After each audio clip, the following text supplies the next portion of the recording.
3 দিন পরে বরণ করা হবে বাংলা নতুন বছর। এজন্য চলছে জোর প্রস্তুতি। তৈরি করা হচ্ছে পুতুল, পাখি, মুখোশ সহ নানা অনুষঙ্গ। বাংলা নববর্ষ বরণের সুদীর্ঘ ইতিহাস রয়েছে মঙ্গল শোভাযাত্রার সূতিকাগার সাংস্কৃতিক তীর্থপীঠ যশোরে।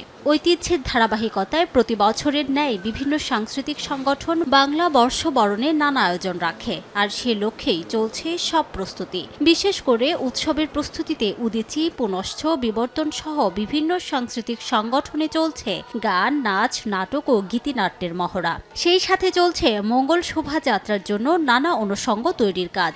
যত্নে রাখি এ ধরনের এই থিমের উপরে নির্ভর করে আমরা এবারে শোভাযাত্রার সামগ্রিক প্রস্তুতি গ্রহণ করেছি।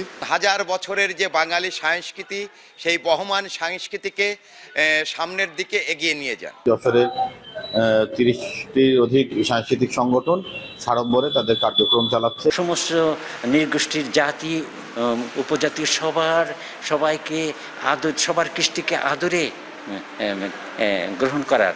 এবারের বৈশাখ উদযাপনকে নির্বিঘ্ন করতে সব ধরনের নিরাপত্তা ব্যবস্থা গ্রহণ করা হয়েছে বলে জানিয়েছেন জেলা প্রশাসক।